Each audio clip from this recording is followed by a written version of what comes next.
सत्कारयोग अध्यापक साहबान ते मेरे प्यारे बच्चों, मैं विशाल कुमार मैथ मास्टर सरकारी हाई स्कूल बूथगढ़ जिला मोहाली।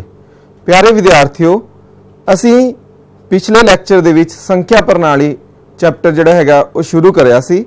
असी उस दे विच वख-वख तरह दीयां संख्यावां बारे पढ़िया सी कि प्राकृतिक संख्यावां वो संख्यावां हुंदियां हन जिहड़ियां एक तो शुरू होके लगातार चलदियां हन ते जेकर असी प्राकृतिक संख्या दे विच जीरो ऐड कर दईए तो की बन जांदियां हन पूर्ण संख्यावां। और जेकर असी पूर्ण संख्यावां दे विच प्राकृतिक संख्यावां दा जुड़ात्मक उल्ट है जिहड़ा वो जोड़ दईए तो की बन जांदियां हन संपूर्ण संख्यावां। ते हरेक जिहड़ी प्राकृतिक पूर्ण ते संपूर्ण संख्या है उसनों अगर असी P बटे Q दे रूप विच लिखदे हां जां ਉਹ ਸੰਖਿਆਵਾਂ ਜਿਨ੍ਹਾਂ ਨੂੰ ਅਸੀਂ P ਬਟੇ Q ਦੇ ਰੂਪ ਵਿੱਚ ਲਿਖ ਸਕਦੇ ਹਾਂ ਉਹ ਸਾਡੀਆਂ ਕੀ ਹੁੰਦੀਆਂ ਹਨ ਪਰਿਮੇय ਸੰਖਿਆਵਾਂ। ਅਸੀਂ ਇਹਨਾਂ ਦੇ ਦਸ਼ਮਲਵ ਵਿਸਤਾਰ ਬਾਰੇ ਵੀ ਪੜਿਆ ਸੀ ਕਿ ਇਹਨਾਂ ਦਾ ਜਿਹੜਾ ਦਸ਼ਮਲਵ ਵਿਸਤਾਰ ਹੈ ਉਹ ਸ਼ਾਂਤ ਜਾਂ ਅਸ਼ਾਂਤ ਆਵਰਤੀ ਹੁੰਦਾ ਹੈ ਤੇ ਉਹ ਸੰਖਿਆਵਾਂ ਜਿਨ੍ਹਾਂ ਦਾ ਦਸ਼ਮਲਵ ਵਿਸਤਾਰ ਅਸ਼ਾਂਤ ਅਨਵਰਤੀ ਹੁੰਦਾ ਹੈ ਉਹ ਕੀ ਹੁੰਦੀਆਂ ਹਨ अपरिमेय संख्यावां। परिमेय ते अपरिमेय संख्यावां दे समूह नूं असीं की बोलदे हां वास्तविक संख्यावां, रियल नंबर्स। ये असीं पिछले लैक्चर दे विच पढ़ के आए सी। आओ अज असीं अपने अगले प्रश्न वल वधदे हां। हेठ लिखियां संख्यावां नूं P बटे Q दे रूप विच दर्शाओ जिथे P अते Q संपूर्ण संख्यावां हन ते Q जीरो नहीं है। बच्चों देखो, अगर तो साडे कोल हुण 0.6 है, जे अगर मान लो असी इनू P बटे Q दे रूप विच लिखना है तो असी किवें लिख सकते हैं 6/10। जेकर साडे कोल 0.65 होवे तो असी की करांगे इसनूं।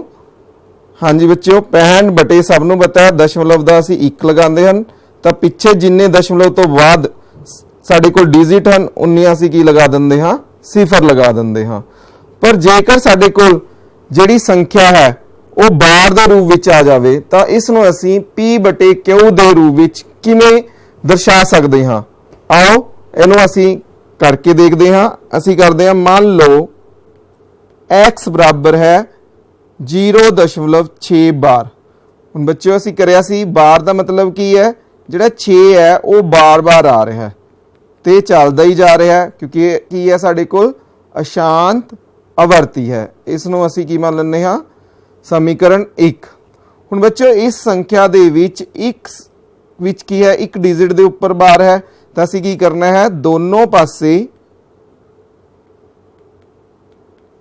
10 नाल गुणा करन ते तो अगर असीं इहदे 10 नाल गुणा करांगे तो कितना आ जाएगा 10x। इस साइड अगर असीं 10 नाल गुणा कर रहे हैं तो साडा जिहड़ा दशमलव है वो की होवेगा एक स्टैप है जिहड़ा वो अगे चला जाएगा। हुण असीं 6 बार बार आ रहा 6 एक होर बार भी लिख सकते हाँ। ये समीकरण की है साडे कोल 2। हुण समीकरण 1 नूं 2 विचों घटाउण ते असी घटाते हैं 10x विचों अगर असी x घटाइए तो कितना आ गया 9x।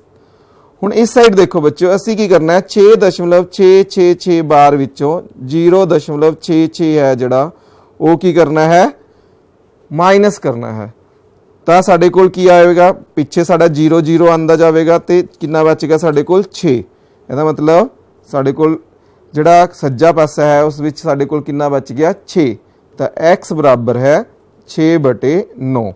ये साडा की है 0.6 बार दा की है P बटे Q परिमेय संख्या दे रूप विच निरूपण है।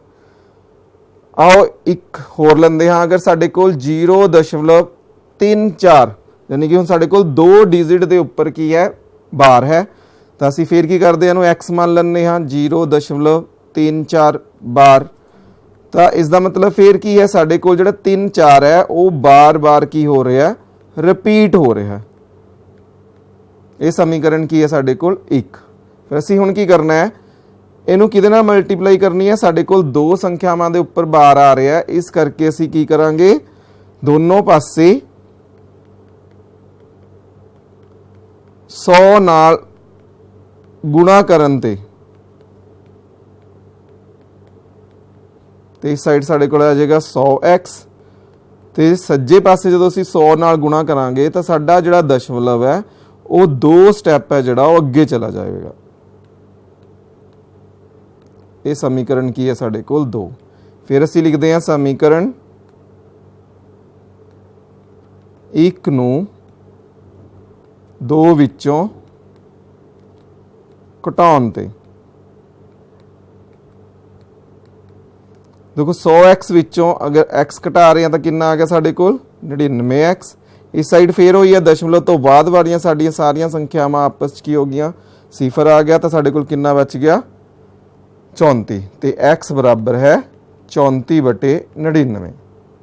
बच्चों हुण तुसीं एक देखिया होना पैटर्न, जदों असीं 0.6 बार किया सी उहदा आंसर कितना आया सी 6/9। जो असीं 0.34 बार किया तो कितना आया साडे कोल 34/99। ਇਹਦਾ मतलब है भी जिन्नी संख्यावां दे उपर बार आंदा असीं की करना, साडा जिहड़ा आंसर है ਉਹਦੇ ਵਿੱਚ ਕੀ ਹੋਊਗਾ हर ਦੇ ਵਿੱਚ उन्ने ही की आएंगे ना आएंगे। ਜਦੋਂ ਅਸੀਂ 3 4 3 ਬਾਰ 3 ਸੰਖਿਆਵਾਂ ਦੇ ਉੱਪਰ ਬਾਰ ਕਰੀਏ ਤਾਂ ਸਾਡਾ ਜਿਹੜਾ ਆਨਸਰ ਆ ਉਹ ਕਿੰਨਾ ਆਊਗਾ 343/999। ठीक है बच्चों। ਹੁਣ ਜਿਵੇਂ ਸਾਡੇ ਕੋਲ 5.2 ਬਾਰ ਹੈ, ਇਹਨੂੰ ਅਸੀਂ ਕਿਸ ਤਰ੍ਹਾਂ ਹੱਲ ਕਰਾਂਗੇ ਤਾਂ ਅਸੀਂ ਫੇਰ ਕੀ ਹੈ ਮੰਨ ਲੈਂਦੇ ਹਾਂ, ਮੰਨ ਲਓ x बराबर है 5.2 बार, फिर वही है भी x बराबर है 5.222 बार बार रिपीट हो रहा साडे कोल। हुण फिर साडे कोल एक संख्या दे उपर बार है तो असीं की करांगे दोनों साइड 10 नाल गुणा करांगे तो साडा जिहड़ा दशमलव है वो एक स्टैप की होएगा अगे चला जाएगा। फिर वही समीकरण 1 विचों 2 घटाउण ते जे असीं घटाइए तो 10x विचों x गया कितना बचेगा साडे कोल 9x। ते इस साइड देखो हुण असीं 52.22 विचों कितना घटाना है 5.22 तो साडे कोल ये तो सारा 0 आ गया। तो इस साइड साडे कोल कितना आवेगा बच्चों 47। तो असीं लिख सकते हैं कि साडे कोल x कितना आ जाएगा 47/9। ठीक है बच्चों।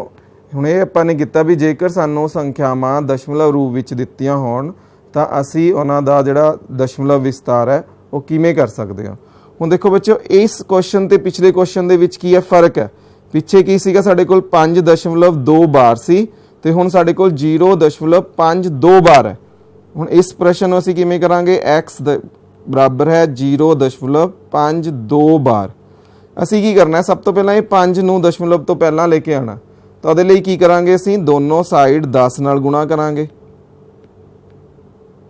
उस तो बाद फिर साडा वही क्वेश्चन शुरू हो गया। असीं की करना है 5.222 असीं बार बार लिख सकते हैं। ये समीकरण साडी की है 1 है। फिर असीं की करना हुण दोनों साइड किहदे नाल गुणा करानी है दोनों पासे 10 नाल गुणा कराउण ते असीं 10 नाल गुणा क्यों करवाई है क्योंकि साडी एक संख्या दे उपर बार सी तो साडे कोल कितना आ गया 100x बराबर है 52.22। फिर असीं की करांगे समीकरण 2 विचों समीकरण 1 नूं की करांगे माइनस करांगे। 100x विचों 10x गए किन्ने बच गए साडे कोल 90x। तो इस साइड वही अगर असीं माइनस करांगे तो कितना आ गया 47 तो x बराबर है 47/90। तो बच्चों दोनों प्रश्न दे विच तुहानूं फर्क पता लग गया भी जदों साडा 5.2 बार सी तो साडा आंसर कितना आ रहा सीगा हाँ जी बच्चों 47/9। तो जदों साडे कोल 0.52 बार है फिर साडा आंसर आ रहा 47/90। ठीक है बच्चों। साडा अगला टॉपिक है अपरिमेय संख्यावां। अपरिमेय संख्यावां इरैशनल नंबर्स किहड़े हुंदे हन। असीं पढ़िया सी भी वो संख्यावां जिन्हां नूं भिन्न p/q दे रूप विच ना लिखिया जा सके, जिवें वर्गमूल 3 है पाई है, ये साडियां की हन अपरिमेय संख्यावां। अपरिमेय संख्यावां दा जिहड़ा दशमलव विस्तार है वो की हुंदा है अशांत अनवर्ती हुंदा है। ਜਿਵੇਂ ਅਸੀਂ ਕਰਿਆ ਵੀ ਪਾਈ ਦਾ ਜਿਹੜਾ ਅਸਲ ਮੁੱਲ ਹੈ, ਅਸੀਂ ਜਦੋਂ ਵੀ ਸਵਾਲ ਕਰਦੇ ਹਾਂ ਤਾਂ ਅਸੀਂ ਪਾਈ ਦਾ ਮੁੱਲ ਕਿੰਨੇ ਲੈਂਦੇ ਹਾਂ 22/7, ਪਰ ਅਸਲ ਵਿੱਚ ਜਿਹੜਾ ਪਾਈ ਦਾ ਮੁੱਲ ਹੈ ਉਹ 22/7 ਨਹੀਂ ਹੁੰਦਾ, ਕਿਉਂਕਿ ਅਗਰ ਅਸੀਂ 22/7 ਦਾ ਦਸ਼ਮਲਵ ਰੂਪ ਦੇਖੀਏ ਤਾਂ ਉਹ ਕੀ ਆਂਦਾ ਸਾਡੇ ਕੋਲ ਅਸ਼ਾਂਤ ਆਵਰਤੀ ਆਂਦਾ। ਤਾਂ ਇਹਦਾ ਮਤਲਬ 22/7 ਕੀ ਹੈ ਸਾਡੀ, ਹਾਂਜੀ ਬੱਚਿਓ, ਪਰਿਮੇय ਸੰਖਿਆ ਹੈ। ਪਰ ਜਿਹੜੀ ਪਾਈ ਹੈ ਸਾਡੇ ਕੋਲ ਉਹ ਕੀ ਹੈ, ਸਾਡੀ अपरिमेय ਸੰਖਿਆ ਹੈ। ਅਸੀਂ ਲਗਭਗ ਮੁੱਲ ਲੈਂਦੇ ਹਾਂ 22/7 ਦਾ, ਇਸ ਲਈ ਪਾਈ ਦਾ ਜਿਹੜਾ ਅਸਲ ਮੁੱਲ ਹੈ ਨਾ ਤਾਂ ਉਹ 22/7 ਹੁੰਦਾ ਨਾ ਹੀ 3.14 ਹੁੰਦਾ ਹੈ। ਇਹ ਅਸੀਂ ਲਗਭਗ ਜਿਹੜੇ ਮੁੱਲ ਹਨ ਇਹ ਲੈ ਕੇ ਜਦੋਂ ਵੀ ਸਵਾਲ ਕਰਦੇ ਹਾਂ ਇਹ ਲਗਭਗ ਮੁੱਲ ਲੈ ਕੇ ਕਰਦੇ ਹਾਂ। ਇੱਕ ਪਰਿਮੇय ਤੇ अपरिमेय ਸੰਖਿਆ ਦਾ ਜਿਹੜਾ ਜੋੜ ਜਾਂ ਘਟਾਓ ਹੈ ਉਹ ਹਮੇਸ਼ਾ अपरिमेय ਸੰਖਿਆ ਹੀ ਹੁੰਦਾ ਹੈ। ਜਿਵੇਂ ਸਾਡੇ ਕੋਲ ਕੀ ਹੈ ਵਰਗਮੂਲ 3 ਕੀ ਹੈ अपरिमेय ਸੰਖਿਆ ਹੈ ਤੇ 2 ਕੀ ਹੈ ਸਾਡੀ ਪਰਿਮੇय ਸੰਖਿਆ ਹੈ। ਇਹਨਾਂ ਦੋਨਾਂ ਦਾ ਜਿਹੜਾ ਜੋੜ ਕਰਕੇ ਸਾਡੇ ਕੋਲ ਸੰਖਿਆ ਬਣੀ ਹੈ ਉਹ ਸਾਡੇ ਕੋਲ ਕੀ ਬਣੀ ਹੈ अपरिमेय ਸੰਖਿਆ। ਐਦਾਂ ਹੀ ਅਗਰ ਅਸੀਂ ਇੱਕ ਪਰਿਮੇय ਅਤੇ ਇੱਕ अपरिमेय ਸੰਖਿਆ ਦਾ ਘਟਾਓ ਕਰੀਏ ਤਾਂ ਵੀ ਸਾਡੇ ਕੋਲ ਜਿਹੜੀ ਸੰਖਿਆ ਪ੍ਰਾਪਤ ਹੁੰਦੀ ਹੈ ਉਹ ਕੀ ਹੁੰਦੀ ਹੈ, ਸਾਡੇ ਕੋਲ अपरिमेय ਸੰਖਿਆ ਹੁੰਦੀ ਹੈ। ਜੇਕਰ ਅਸੀਂ ਇੱਕ ਪਰਿਮੇय ਸੰਖਿਆ ਦੇ ਨਾਲ ਸਿਫਰ ਨੂੰ ਛੱਡ ਕੇ ਕਿਸੇ ਵੀ ਪਰਿਮੇय ਸੰਖਿਆ ਦਾ ਗੁਣਨਫਲ ਜਾਂ ਭਾਗਫਲ ਕਰੀਏ ਤਾਂ ਸਾਡੇ ਕੋਲ ਫਿਰ ਕੀ ਮਿਲਦੀ ਹੈ ਬੱਚਿਓ अपरिमेय ਸੰਖਿਆ। ਕਿਉਂਕਿ ਅਗਰ ਅਸੀਂ ਸਿਫਰ ਨਾਲ ਕਿਸੇ ਵੀ अपरिमेय ਸੰਖਿਆ ਦੀ ਗੁਣਾ ਕਰਾਉਂਗੇ ਤਾਂ ਸਾਡੇ ਕੋਲ ਤਾਂ ਸਿਫਰ ਆ ਗਿਆ। ਸਿਫਰ ਕੀ ਹੈ ਸਾਡੀ ਪਰਿਮੇय ਸੰਖਿਆ। ਇਸ ਕਰਕੇ ਸਿਫਰ ਨੂੰ ਛੱਡ ਕੇ ਜਿੰਨੀਆਂ ਵੀ ਪਰਿਮੇय ਸੰਖਿਆਵਾਂ ਹਨ ਉਹਨਾਂ ਦਾ ਅਗਰ ਅਸੀਂ अपरिमेय ਸੰਖਿਆ ਦੇ ਨਾਲ, ਜਿਵੇਂ ਅਸੀਂ 5 ਕੀ ਹੈ ਪਰਿਮੇय ਸੰਖਿਆ ਹੈ, ਵਰਗਮੂਲ 3 ਕੀ ਹੈ ਸਾਡੀ अपरिमेय ਸੰਖਿਆ, ਇਹਨਾਂ ਦੋਨਾਂ ਦਾ ਜਿਹੜਾ ਗੁਣਨਫਲ ਹੈ ਉਹ ਗੇਨ ਸਾਡੇ ਕੋਲ ਕੀ ਆ ਰਿਹਾ ਹੈ अपरिमेय ਸੰਖਿਆ ਆ ਰਹੀ ਹੈ। ਐਦਾਂ ਹੀ ਸਾਡੇ ਕੋਲ ਵਰਗਮੂਲ 5 ਕੀ ਹੈ अपरिमेय ਸੰਖਿਆ ਹੈ, ਇਸ ਨੂੰ ਅਸੀਂ ਭਾਗ ਦੇ ਰਹੇ ਹਾਂ ਪਰਿਮੇय ਸੰਖਿਆ 7 ਦੇ ਨਾਲ, ਤਾਂ ਫਿਰ ਸਾਡੇ ਕੋਲ ਕੀ ਬਣ ਰਿਹਾ ਹੈ ਪਰਿਮੇय ਸੰਖਿਆ ਬਣ ਰਹੀ ਹੈ। ਜੇਕਰ ਅਸੀਂ ਦੋ ਪਰਿਮੇय ਸੰਖਿਆਵਾਂ ਨੂੰ ਜੋੜੀਏ, ਘਟਾਈਏ, ਗੁਣਾ ਕਰੀਏ ਜਾਂ अपरिमेय ਸੰਖਿਆ ਨੂੰ ਦੂਜੀ अपरिमेय ਸੰਖਿਆ ਦੇ ਨਾਲ ਭਾਗ ਕਰੀਏ ਤਾਂ ਸਿੱਟਾ ਪਰਿਮੇय ਜਾਂ अपरिमेय ਕੁਝ ਵੀ ਹੋ ਸਕਦਾ ਹੈ। ਆਓ ਅਸੀਂ ਉਦਾਹਰਨ ਲੈ ਕੇ ਚੱਲਦੇ ਹਾਂ। ਜਿਵੇਂ ਮੈਂ ਮੰਨ ਲਓ ਹੁਣ ਮੇਰੇ ਕੋਲ ਇੱਕ अपरिमेय ਸੰਖਿਆ ਹੈ ਵਰਗਮੂਲ 3, ਮੈਂ ਇਹਨੂੰ ਵਰਗਮੂਲ 3 ਚੋਂ ਹੀ ਘਟਾ ਰਿਹਾ, ਦੋਨੋਂ ਕੀ ਹੈ ਮੇਰੀਆਂ अपरिमेय ਸੰਖਿਆਵਾਂ ਹਨ, ਤਾਂ ਇਹਨਾਂ ਦਾ ਜਿਹੜਾ ਘਟਾਓ ਹੈ ਉਹ ਕੀ ਹੋਊਗਾ ਸਿਫਰ। ਯਾਨੀ ਕਿ ਅਗਰ ਅਸੀਂ ਦੋ अपरिमेय ਸੰਖਿਆਵਾਂ ਨੂੰ ਜੋੜੀਏ ਜਾਂ ਘਟਾਈਏ ਤਾਂ ਸਾਡੇ ਕੋਲ ਫਿਰ ਕੀ ਆ ਰਿਹਾ, ਸਾਡੇ ਕੋਲ परिमेय ਸੰਖਿਆ ਵੀ ਆ ਸਕਦਾ अपरिमेय। ਹੁਣ अपरिमेय ਕਿਵੇਂ ਆ ਸਕਦਾ, ਮੰਨ ਲਓ ਵਰਗਮੂਲ 3 ਹੁੰਦਾ ਔਰ ਇਹ 2 ਵਰਗਮੂਲ 3 ਹੁੰਦਾ ਤਾਂ ਸਾਡਾ ਆਨਸਰ ਕਿੰਨਾ ਆਣਾ ਸੀਗਾ ਮਾਈਨਸ ਵਰਗਮੂਲ 3, ਜੋ ਕੀ ਹੈ ਸਾਡੀ अपरिमेय ਸੰਖਿਆ ਹੈ। ਇਸ ਦਾ ਮਤਲਬ ਜਦੋਂ ਅਸੀਂ ਦੋ अपरिमेय ਸੰਖਿਆਵਾਂ ਨੂੰ ਜੋੜਦੇ ਹਾਂ ਜਾਂ ਘਟਾਉਂਦੇ ਹਾਂ ਤਾਂ ਸਾਡਾ ਜਿਹੜਾ ਆਨਸਰ ਹੈ ਉਹ परिमेय ਵੀ ਆ ਸਕਦਾ ਹੈ ਤੇ अपरिमेय ਵੀ ਆ ਸਕਦਾ ਹੈ। ਇਦਾਂ ਹੀ ਗੁਣਾ ਦੀ ਅਸੀਂ ਗੱਲ ਕਰੀਏ, ਜੇ ਮੰਨ ਲਓ ਮੈਂ ਵਰਗਮੂਲ 7 ਨੂੰ ਵਰਗਮੂਲ 7 ਨਾਲ ਗੁਣਾ ਕਰਾ ਰਿਹਾ ਤਾਂ ਕਿੰਨਾ ਆ ਗਿਆ ਸਾਡੇ ਕੋਲ ਵਰਗਮੂਲ 49, 49 ਦਾ ਵਰਗਮੂਲ 7, ਤਾਂ 7 ਕੀ ਹੈ ਸਾਡੀ परिमेय ਸੰਖਿਆ। ਪਰ ਜੇਕਰ ਮੈਂ ਵਰਗਮੂਲ 7 ਨੂੰ ਵਰਗਮੂਲ 6 ਦੇ ਨਾਲ ਗੁਣਾ ਕਰਾਵਾਂ ਤਾਂ ਮੇਰੇ ਕੋਲ ਆਨਸਰ ਕੀ ਆ ਰਿਹਾ ਵਰਗਮੂਲ 42, ਜਿਹੜੀ ਕੀ ਹੈ अपरिमेय ਸੰਖਿਆ ਹੈ। ਯਾਨੀ ਕਿ ਇਹਨਾਂ ਦੋਨਾਂ ਦਾ ਜਿਹੜਾ ਗੁਣਨਫਲ ਹੈ ਉਹ परिमेय ਵੀ ਹੋ ਸਕਦਾ ਹੈ अपरिमेय ਸੰਖਿਆਵਾਂ ਦਾ ਤੇ अपरिमेय ਵੀ ਹੋ ਸਕਦਾ ਹੈ। 2 ਅਤੇ 3 ਦੇ ਵਿਚਕਾਰ ਇੱਕ परिमेय ਤੇ ਇੱਕ अपरिमेय ਸੰਖਿਆ ਪਤਾ ਕਰੋ। ਇਹ ਸਭ ਨੂੰ ਪਤਾ ਹੈ ਜਦੋਂ ਅਸੀਂ 2 ਅਤੇ 3 ਦੇ ਵਿਚਕਾਰ ਕੋਈ ਵੀ ਇੱਕ परिमेय ਸੰਖਿਆ ਪਤਾ ਕਰਨੀ ਹੈ ਤਾਂ ਕੀ ਕਰਨਾ ਹੈ, ਬਹੁਤ ਸੌਖਾ ਹੈ। ਇਹਨਾਂ ਦੋਨਾਂ ਨੂੰ ਸੰਖਿਆਵਾਂ ਨੂੰ ਜੋੜੋ ਤੇ ਬਟੇ ਕਿੰਨਾ ਕਰ ਦੋ 2, ਯਾਨੀ ਕਿ 2 + 3/2 ਕਰੀਏ ਅਗਰ ਅਸੀਂ ਤਾਂ 5/2 ਕਿੰਨਾ ਆਉਂਦਾ 2.5। 2.5 ਕੀ ਹੈ ਸਾਡੀ परिमेय ਸੰਖਿਆ ਹੈ ਜੋ ਕਿਸ ਦੇ ਵਿਚਕਾਰ ਆ ਰਹੀ ਹੈ 2 ਅਤੇ 3 ਦੇ। ਜੇਕਰ ਅਸੀਂ अपरिमेय ਸੰਖਿਆ ਪਤਾ ਕਰਨੀ ਹੈ ਤਾਂ ਕਿਵੇਂ ਕਰਨਾ ਬੱਚਿਓ, ਅਸੀਂ ਵਰਗਮੂਲ ਪਾ ਕੇ ਇਹਨਾਂ ਦੋਨਾਂ ਦੀ ਕੀ ਕਰ ਦੇਣੀ ਗੁਣਾ, ਯਾਨੀ ਕਿ ਵਰਗਮੂਲ 3 ਦੂਣੀ 6, ਤਾਂ ਵਰਗਮੂਲ 6 ਹੈ ਜਿਹੜੀ ਉਹ ਸਾਡੀ ਕੀ ਹੈ अपरिमेय ਸੰਖਿਆ ਹੈ ਤੇ ਉਹ ਕਿਸ ਦੇ ਵਿਚਕਾਰ ਆ ਰਹੀ ਹੈ? 2 ਅਤੇ 3 ਦੇ ਵਿਚਕਾਰ ਆ ਰਹੀ ਹੈ। ਦੱਸੋ ਹੇਠਾਂ ਦਿੱਤੀਆਂ ਸੰਖਿਆਵਾਂ ਵਿੱਚੋਂ ਕਿਹੜੀਆਂ ਪਰਿਮੇਯ ਹਨ ਤੇ ਕਿਹੜੀਆਂ ਅਪਰਿਮੇਯ ਹਨ। ਬੱਚੇ ਹੁਣ ਧਿਆਨ ਨਾਲ ਦੇਖੋ, ਅਸੀਂ ਪਿੱਛੇ ਰੂਲ ਕਰਕੇ ਆਏ ਹਾਂ ਵੀ ਕਿਸੇ ਵੀ ਪਰਿਮੇਯ ਤੇ ਅਪਰਿਮੇਯ ਸੰਖਿਆ ਦਾ ਜਿਹੜਾ ਜੋੜ ਜਾਂ ਘਟਾਓ ਹੈ ਉਹ ਹਮੇਸ਼ਾ ਕੀ ਹੁੰਦਾ ਹੈ? ਸਾਡਾ अपरिमेय संख्या ही हुंदा है। तो ये साडी की है? अपरिमेय संख्या है। पर जेकर असी आ दूजी जिहड़ी संख्या है इहनूं असी हल करिए, अगर असी इहदी ब्रैकेट खोलदे हाँ तो साडे कोल आंसर कितना आंदा है? 3। यानी कि तुसी ये जरूर करना है भी उस संख्या नूं थोड़ा हल करके देखना है। जे उहदे विच वर्गमूल नहीं आ रहा तो वह की बन गई? साडी परिमेय संख्या। इदां ही वर्गमूल 36 सब नूं पता, 36 का वर्गमूल कितना हुंदा? 6। तो यह भी साडी की बन गई? परिमेय संख्या। हुण इहदे विच की है? 2 की है? परिमेय संख्या है, तो वर्गमूल 7 की है? अपरिमेय संख्या। तो इन्हां दा जिहड़ा गुणनफल है वह हमेशा की होगा? साडा अपरिमेय संख्या।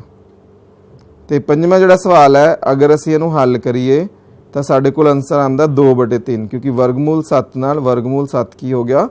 कैंसल आउट हो गया। तो 2/3 की है साडी? परिमेय संख्या।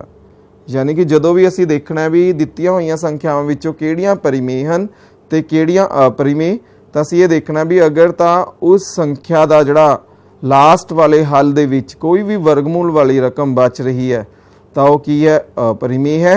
अगर नहीं आ रही तो आंसर दे विच तो वह की है? साडी परिमेय संख्या है। जिमें हुण सानूं कुछ नंबर दिते हुए हैं, संख्यावां दित्तियां होईयां हन, असीं देखना है इन्हां विचों किहड़ियां संख्यावां परिमेय हन ते किहड़ियां अपरिमेय, ते इन्हां दा दशमलव विस्तार। देखो बच्चों हुण वर्गमूल 4 का पता सब नूं, वर्गमूल कितना हुंदा? 2। अगे 9/100 का अगर असीं वर्गमूल कड्ढीए तो 9 का वर्गमूल 3 ते 100 का वर्गमूल कितना आ गया? 10। तीजे सवाल दे विच 4/9 का अगर असीं वर्गमूल करिए तो 2/3। इदा ही 25/36 का वर्गमूल 5/6। वर्गमूल 2 तो वर्गमूल 2 आ गया। वर्गमूल 8 नूं असीं की लिख सकते हैं? 2 गुणा 4। 4 का वर्गमूल 2 तो इहनूं असीं लिख सकते हैं 2 वर्गमूल 2।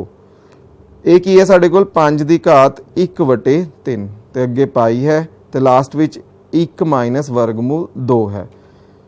हुण जिहड़ियां पहलियां संख्यावां हन इन्हां दे जिहड़े असी अगर दशमलव विस्तार की गल करिए तो ये साडे कोल की आ रहे हैं? हाँ जी, या तो शांत आ रहे हैं या अशांत आवर्ती आ रहे हैं। तो ये संख्यावां की हैं? साडियां परिमेय संख्यावां हैं। इदां ही जिहड़ियां साडियां वर्गमूल 2 है, वर्गमूल 8 है, वर्गमूल 5 है, अगर इन्हां नूं करिए तो इन्हां दे जिहड़े दशमलव विस्तार है तुसीं जिन्ने मर्जी कर लो वो कदी भी दोहरांदे नहीं आउणगे। यानी कि इन्हां दे जिहड़े दशमलव विस्तार है वो की आ रहे हैं? साडे कोल अशांत अणवर्ती आ रहे हैं। तो ये जिहड़ियां संख्यावां हन ये साडे कोल की हन? अपरिमेय संख्यावां। यानी कि असीं करिया भी परिमेय संख्यावां दा तुहानूं याद रखना है हमेशा भी परिमेय संख्यावां दा जिहड़ा दशमलव विस्तार है वो जां तां की हुंदा है? शांत हुंदा है या अशांत आवर्ती हुंदा है। जबकि जिहड़ियां साडीआं अपरिमेय संख्यावां हन इन्हां दा जिहड़ा दशमलव विस्तार है हमेशा की होगा? अशांत अणवर्ती होवेगा। हेठ लिखियां दे हरां दे परिमेयीकरण करो। हुण सानूं 2 संख्यावां दित्तियां होईयां हन, असीं की करना इन्हां दे हरां दा परिमेयीकरण करना। तो इहनूं किवें करना बच्चों? हुण जिद्दां साडे कोल पहला सवाल है 1/2 माइनस वर्गमूल 3, जदों भी असीं हर दा परिमेयीकरण करना है तो असीं की करना है? हर दे विच जिहड़ी संख्या दित्ती हुई है उहदा जिहड़ा चिन्ह बदल के असीं अंश ते हर दोनों नूं उहदे नाल की करा देनी है? गुणा करवानी है। जे असीं गुणा करवाओगे तो यह आ गया 2 जमा वर्गमूल 3। नीचे साडा हमेशा फार्मूला बनना है a माइनस बी ते a प्लस बी। सब नूं पता है इसका फार्मूला की हुंदा? a दी 2 माइनस b दी 2। तो 2 जमा वर्गमूल 3 बटे 2 दूनी 4 तो वर्गमूल 3 का अगर असीं वर्ग करिए तो वर्गमूल 3 गुणा वर्गमूल 3 कितना आंदा साडे कोल? 3। तो 2 जमा वर्गमूल 3 बटे 1। ठीक है बच्चों, ये साडा आंसर है। यानी कि प्रमेयीकरण का मतलब ये है भी असी ने हर दे विच तों जिहड़ी वर्गमूल वाली स्केयर रूट वाली टर्म है ਉਹਨੂੰ की करना है, खत्म करना है। ਉਹਦੇ ਲਈ ਆਪਾਂ ने हमेशा की करना है, जो भी साडा हर ਦੇ ਵਿੱਚ ਦਿੱਤਾ ਹੋਇਆ उस संख्या ਦਾ ਅਸੀਂ सेंटर वाला ਜਿਹੜਾ चिन्ह है, जे माइनस है तो प्लस, जे प्लस है तो माइनस करके हर ਅਤੇ अंश ਨੂੰ ਉਹਦੇ ਨਾਲ ਕੀ करानी है, गुणा करवानी है। नीचे हमेशा साडा जिहड़ा फार्मूला बनना है वो की बनना है, a minus B a plus B. इसका फार्मूला की होंदा a दी 2 माइनस b दी 2। जिमें साडा दूजा सवाल है, ਇਹਦਾ भी अगर असी प्रमेयीकरण करना है तो असी की करांगे, इस दे अंश दे विच हुण फिर माइनस है, प्लस पा के ਇਹਦੇ अंश ते हर दोनों ਨੂੰ असी गुणा करा दिंदे हाँ। तो साडे कोल की आ गया, वर्गमूल 7 जमा वर्गमूल 6, नीचे वर्गमूल 7 का वर्ग, क्योंकि ये फार्मूला बन गया a minus B a plus B, a दी 2 माइनस b दी 2। तो वर्गमूल 7 जमा वर्गमूल 6 बटे वर्गमूल 7 का वर्ग 7 ते 6 का 6 आ गया साढ़े को, वर्गमूल 7 जमा वर्गमूल 6 बटे 1।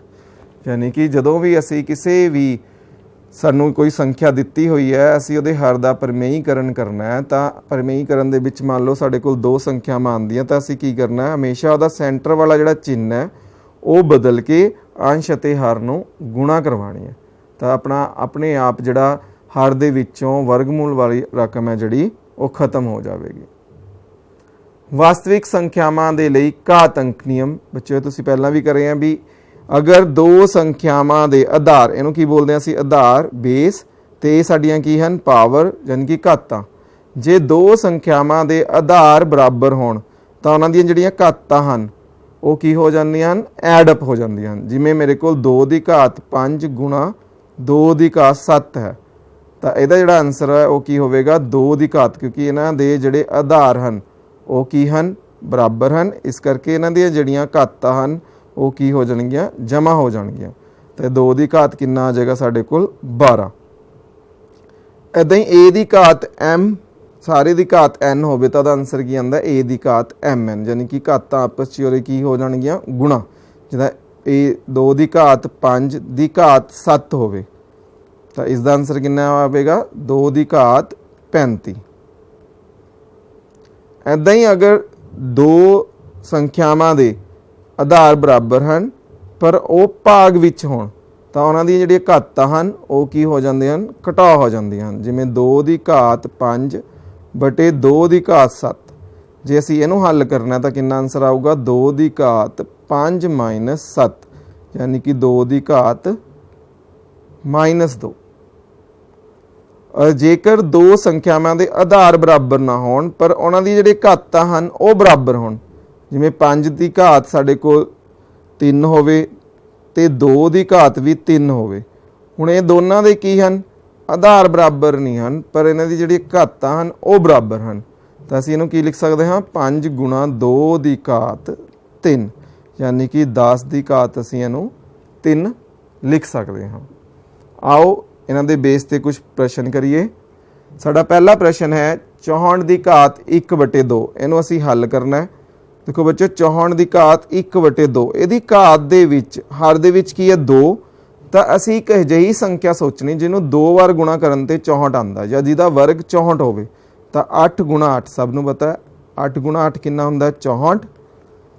तो इहनूं मैं लिख सकदा 8 दी घात 2, क्योंकि 1 जमा 1 कितनी होगी 8 दी घात 2, तो 2 गुणा 1/2, तो कितना आ गया 8 दी घात 1। इदां ही साडा दूजा प्रश्न जिवें 32 दी घात 1/5 है, तो 32 नूं असीं की लिख सकते हाँ, हुण असीं फिर एक ही जी संख्या सोचनी है जिन्हों 5 वारी गुणा करन ते 32 आवे। तो 2 नूं जेकर असीं 5 वारी गुणा करिए तो साडे कोल की आंदा है 32 आंदा है। 32 दी घात 1/5, तो इहनूं फिर की है, इन्हां दी घातां 1 हन, सानूं पता जेकर आधार बराबर हैं तो घातां की हो जांदियां जमा हो जांदियां हन। तो 2 दी घात 5 गुणा 1/5, तो कितना आंसर आ गया 2 दी घात 1। इदां ही जेकर असीं 125 दी घात 1/3 करिए तो यह की होगा 5 दी घात 3 गुणा 1/3, तो आंसर कितना आ गया 5। साडा अगला प्रश्न है 9 की घात 3/2। हुण पहलां साडे कोल जिहड़ियां संख्यावां सन उन्हां दे जिहड़े घातां सी वो घात दे विच की आ रहा सी, साडे कोल अंश 1 आ रहा सी। मान लो साडा जिहड़ा अंश है घात दा वो 1 ना होवे, फिर किवें हल करांगे? असीं करना उदां ही है भी इहदे हर विच 2 है तो असीं लिख सकते हैं 3 गुणा 3 की घात 3/2, 3 की घात 2 गुणा 3/2। तो ये साडे कोल कितना बच गया? 3 की घात 3। 3 की घात 3 मतलब इसनूं असीं की करना है 3 वारी गुणा करना है। 3 तीए 9 ते 9 तिया 27। इदां ही साडा अगला प्रश्न है, ठीक है, 64 की घात 16 की घात 3/4। असीं ये प्रश्न करते हैं थर्ड वाला, तो इहनूं असीं की लिख सकते हैं 2 गुणा 2 गुणा 2 गुणा 2, क्योंकि अगर 2 नूं असीं 4 वारी गुणा करिए तो साडे कोल कितना आंदा है? 16 की घात 3/4। तो इहनूं असीं लिख सकते हैं 2 की घात 4 गुणा 3/4। 4 नाल 4 कट गया, 2 की घात 3। जेकर असीं हुण 2 नूं 3 वारी गुणा करिए तो साडा आंसर कितना आंदा है? 8 आंदा है। इदां ही साडा जिहड़ा लास्ट प्रश्न है 125 की घात -1/3। हुण देखो घटा दा मतलब की है? पावर। हाँ जी, माइनस च होवे तां असीं की करांगे? 1 कर दांगे, यानी कि 125 की घात 1/3। फिर वही 1/5 की घात 3 गुणा 1/3। तो ये कितना आंसर आ गया साडे कोल? 1/5। हुण साडे कोल है भी 2 संख्यावां आ गईयां भी 2 की घात 2/3, 2 की घात 1/5। हुण असीं करिया सी कि अगर 2 संख्यावां दे जिहड़े आधार हन वो बराबर होण तां उहनां दी घातां की हो जांदियां हन? जमा। तो 2 की घात 2/3 जमा 1/5। जेकर असीं इहनूं हल करिए तो एलसीएम साडा आ गया 15, 5 दूनी 10 ते 3 एकम 3। तो इहनूं लिख सकते हाँ 2 की घात 13/15। इदां ही साडा जिहड़ा दूजा प्रश्न है 1/3 की घात 3 सारे की घात 7। 1 की घात 7 तो 1 ही आ गया। नीचे की होगा साडे कोल? असीं कीता सी रूल ए की घात m की घात n। तो ये असीं किया सी इन्हां दी जिहड़ी घातां हन वो आपस की हो जाणगियां गुणा। तो यह आ गया साडे कोल 3 की घात 21। इदां ही साडे कोल जिहड़ा तीजा प्रश्न है इहदे विच 11 की घात 1/2, 11 की घात 1/4। तो 11 की घात हुण ये दोनों के जिहड़े आधार हैं वो बराबर हैं, तो पर इन्हां विच काहदा चिन्ह है? भाग दा। तो इन्हां दी जिहड़ियां घातां हैं वो की हो जाणगियां? माइनस हो जाणगियां। तो असीं लिख सकते हैं 11 की घात, हाँ जी 4, 2 - 1, 11 की घात 1/4। तो साडा जिहड़ा चौथा प्रश्न है 7 की घात 1/2 ते 8 की घात 1/2। हुण ये दोनों दे विच की है? साडे आधार बराबर नहीं हैं, पर इन्हां दी जिहड़ियां घातां हन वो साडे कोल की हन? बराबर हन। हुण असीं ये कीता सी कि अगर 2 संख्यावां दियां जिहड़ियां घातां हन वो बराबर होण, आधार बराबर ना होण, तो असीं की करदे हां उन्हां दे आपस च की आ जाएगी गुणा ते घात दोनों दी सांझी आ जाएगी। तो 8 7 55 की घात कितनी आ गई साडे कोल? 1/2। तो बच्चों जेकर सानू ये घात अंक नियम पता है तो जिहड़े प्रश्न हैं साडे असीं 3 तरह के प्रश्न करे हैं घात अंक नियम के, तो वो तिन्ने तरह के जिहड़े प्रश्न हैं इन्हां जिहड़े घात अंक नियम हैं इन्हां ते ही आधारित हैं। तो ये जिहड़े नियम हैं ये चंगी तरह तुहानूं याद होने चाहिए हैं भी जेकर 2 संख्यावां दे आधार बराबर होण तो उन्हां दियां जिहड़ियां घातां हैं वो की हो जांदियां हैं? जमा हो जांदियां हैं। अगर साडे कोल ए की घात m सारे की घात n होवे तो इहदी जिहड़ी घात है वो आपस की हो जाती है? गुणा हो जाती है। और जेकर साडे कोल 2 संख्यावां दे आधार बराबर होण और उन्हां विच देखो इनू मैं a की घात m तकसीम a की घात n भी लिख सकदा, भाग का निशान भी हो सकता है या बटे भी हो सकता है। बटे का मतलब भी की है? इन्हां दोनों नूं असीं की कर रहे हैं? भाग कर रहे हैं। तो इन्हां दी घातां आपस की हो जाणगियां? माइनस हो जाणगियां। पर जेकर साडियां 2 संख्यावां दे आधार बराबर ना होण पर ਉਹਨਾਂ ਦੀਆਂ ਘਾਤਾਂ ਬਰਾਬਰ ਹੋਣ ਤਾਂ ਕੀ ਹੋਵੇਗਾ ਸਾਡੇ ਕੋਲ, ਅਸੀਂ ਘਾਤ ਸਾਂਝੀ ਕੱਢ ਕੇ ਉਹਨਾਂ ਦੋਨਾਂ ਦੀ ਆਪਸ 'ਚ ਕੀ ਕਰਾ ਸਕਦੇ ਹਾਂ, ਗੁਣਾ ਕਰਾ ਸਕਦੇ ਹਾਂ। ਬੱਚਿਓ ਹੁਣ ਆਪਣਾ ਜਿਹੜਾ ਲਾਸਟ ਹੈਗਾ अपरिमेय संख्यावां नूं संख्या रेखा उत्ते दर्शाना ते उन्हां दा दशमलव निरूपण करना। देखो बच्चों, अगर मैं मान लो वर्गमूल 2 नूं संख्या रेखा ते दर्शाना तो उहदे लई की करदा मैं कि असीं की करदे हां, संख्या रेखा बनाई है 1 2 3, असीं करदे हां भी एक इकाई इस साइड नूं ते एक इकाई इस साइड नूं लेके एक त्रिभुज बना लई। तां सानूं पता है भी ये की बन रही है, साडी समकोणी त्रिभुज बन रही है। जेकर असीं इहदा पाइथागोरस थ्योरम लगाइए तो ए बी का जिहड़ा वर्ग है वो किहदे बराबर आऊगा, ओ ए का वर्ग जमा ए बी का वर्ग। हुण ओ ए किन्ना साडा 1 इकाई ते ए बी भी किन्ना साडा 1 इकाई, तो 1 जमा 1 ओ बी का वर्ग यानी कि ओ बी साडा किन्ना आ जाऊगा वर्गमूल 2, यानी कि ये जिहड़ी करण है दा ओ बी ओ साडा किन्ना वर्गमूल 2। अगर असीं प्रकार की सहायता नाल एक चाप लगाइए तो असी संख्या रेखा ते वर्गमूल 2 नूं की है निरूपित कर सकते हाँ। असी वर्गमूल 3 वर्गमूल 4 सारिਆਂ ਨੂੰ संख्या रेखा ते निरूपित कर सकते हाँ। आओ एक चक्राकार वर्गमूल की रचना करिए आपां। इहदे विच फिर मैं की कीता, इस साइड 1 इकाई ते 1 इकाई लित्ती है, तो आपां ने कीता ही है भी ये साडा जिहड़ा हैगा ये लाइन ये जिहड़ी भुजा है साडी किनूं दर्शा रही है वर्गमूल 2 नूं। अगर मैं उहदे तो एक इकाई होर कर ला तो ये जिहड़ी त्रिभुज बन रही है इहदे विच ये वर्गमूल 2 है तो ये भुजा दी 1 है। जे असीं ये भुजा कड्ढीए तो ये भुजा साडे कोल किन्नी होवेगी, वर्गमूल 3 नूं दर्शाएगी। ऐदां ही जेकर असीं अगे अगे इहनूं चक्राकार वर्गमूल नूं बढ़ाउंदे जाइए तो असीं वर्गमूल 4 वर्गमूल 5 वर्गमूल 6 7 8 वर्गमूल 9 10 ये सारे जिहड़े हैगे आ उहरे दर्शा सकते हाँ। तो मैनूं उम्मीद है भी ये चक्राकार वर्गमूल तुसीं सारिਆਂ ने बनाया होवेगा। आओ असीं एक वीडियो देखते हाँ। इस वीडियो दे विच असीं संख्या रेखा ते वास्तविक संख्यावां नूं किवें निरूपित करते हाँ वो देखते हाँ। सब तो पहलां असीं शांत जिहड़ियां हैगियां उहनां बारे करते हाँ। तो जेकर असी किसी भी शांत संख्या नूं वास्तविक रेखा ते असी दर्शाना है, मान लो असी 2.65 नूं निरूपित करते हाँ तो सानू पता भी वो 2 ਅਤੇ 3 ਦੇ ਵਿਚਕਾਰ आऊगी। 2 ਅਤੇ 3 ਦੇ ਵਿਚਕਾਰ साडे कोल 10 भाग हैं, असी उन्होंने 10 भागां च वंड लिया तो 10 भाग साडे किहड़े किहड़े हैं तुसीं दस सकते हो। संख्या रेखा दे विच जे असी संख्या रेखा दे विच 2 ਅਤੇ 3 ਦੇ ਵਿਚਕਾਰ किहड़ी किहड़ी संख्या होगी, ये 2.1 2.2 2.3 2.4 2.5 2.6 ये 2.7 2.8 2.9 ਤੇ ਸਾਡੇ ਕੋਲ ਕੀ ਹੋਊਗਾ ਇਹ 3।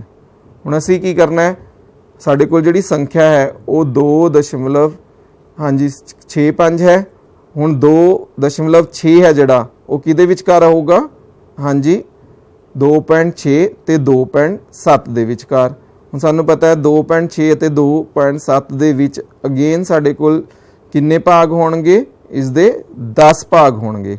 ਜੇ ਅਸੀਂ ਇਹਨੂੰ ਦੇਖਣਾ ਤਾਂ ਅਸੀਂ ਫਿਰ ਕੀ ਕਰਦੇ ਹਾਂ, 2.6 ਤੇ 2.7 ਨੂੰ ਲੈਂਸ ਦੀ ਸਹਾਇਤਾ ਨਾਲ ਅਸੀਂ ਵੱਡਾ ਕਰਦੇ ਹਾਂ। ਹੁਣ ਅਸੀਂ ਕੀ ਕਰਨਾ ਹੈ, ਸਾਡੇ ਕੋਲ ਇਹ ਕਿੰਨਾ ਹੋਊਗਾ ਬੱਚਿਓ, ਤੁਸੀਂ ਦੱਸ ਸਕਦੇ ਹੋ ਕਿ ਇਹ 2.61 ਹੋਵੇਗਾ, ਫਿਰ 2.62 2.63 2.64 ਤੇ 2.65। ਹੁਣ ਇਹੀ ਸੰਖਿਆ ਅਸੀਂ ਕੀ ਹੈ ਨਿਰੂਪਿਤ ਕਰਨੀ ਸੀ। ਤੁਸੀਂ ਇਸ ਤੋਂ ਜ਼ਿਆਦਾ ਵੀ ਅੱਗੇ ਜਾ ਸਕਦੇ ਹੋ। ਮੰਨ ਲਓ ਸਾਡੇ ਕੋਲ ਸੰਖਿਆ ਕੋਈ 2.655 ਹੋਵੇ ਜਾਂ 7 ਹੋਵੇ ਤਾਂ ਅਸੀਂ ਕੀ ਕਰਨਾ ਹੈ, ਫਿਰ ਅਗੇਨ ਜਿਹੜੇ ਭਾਗ ਸਾਨੂੰ ਦਿੱਤੇ ਹੋਏ ਹਨ ਉਸਨਾਂ ਭਾਗਾਂ ਨੂੰ ਅਸੀਂ ਕੀ ਕਰਨਾ ਹੈ, ਹੋਰ ਵੱਡਾ ਕਰ ਲੈਣਾ। ਤਾਂ ਇਸ ਤਰ੍ਹਾਂ ਅਸੀਂ ਕਿਸੇ ਵੀ ਸੰਖਿਆ ਨੂੰ ਅਸੀਂ ਸੰਖਿਆ ਰੇਖਾ ਤੇ ਜਿਹੜੀ ਦਸ਼ਮਲਵ ਵਾਲੀ ਆ ਉਸ ਨੂੰ ਦਰਸਾ ਸਕਦੇ ਹਾਂ। ਜੇਕਰ ਮੰਨ ਲਓ ਸਾਡੇ ਕੋਲ ਹੁਣ ਅਸ਼ਾਂਤ ਦੁਹਰਾਉਂਦੇ ਹੋਏ ਕੋਈ ਵਾਸਤਵਿਕ ਸੰਖਿਆ ਆਵੇ, ਅਸੀਂ ਉਸ ਨੂੰ ਸੰਖਿਆ ਰੇਖਾ ਦੇ ਉੱਪਰ ਦਰਸਾਉਣਾ ਹੈ। ਮੰਨ ਲਓ ਸਾਡੀ ਸੰਖਿਆ ਜਿਹੜੀ ਹੈਗੀ ਹੈ 5.377 ਹੈ। ਜੇ ਇਹਨੂੰ ਵੀ ਤੁਸੀਂ ਕਰਨਾ ਹੈ ਤਾਂ ਤੁਸੀਂ ਇਹਦੇ ਵਿੱਚ ਵੀ ਕੀ ਕਰੋਗੇ ਵੀ ਪਹਿਲਾਂ ਅਸੀਂ 5 ਅਤੇ 6 ਦੇ ਵਿਚਕਾਰ ਜਿਹੜੇ ਹੈਗੇ ਹਨ ਇਹਨਾਂ ਨੂੰ ਕੀ ਕਰਨਾ ਹੈ 10 ਭਾਗਾਂ 'ਚ ਵੰਡ ਲੈਣਾ। ਇਹਨਾਂ ਨੂੰ 10 ਭਾਗਾਂ ਵਿੱਚ ਵੰਡ ਕੇ ਅਸੀਂ ਕੀ ਕਰਦੇ ਹਾਂ ਇਹਨਾਂ ਨੂੰ ਓਪਨ ਕਰ ਲੈਂਦੇ ਹਾਂ।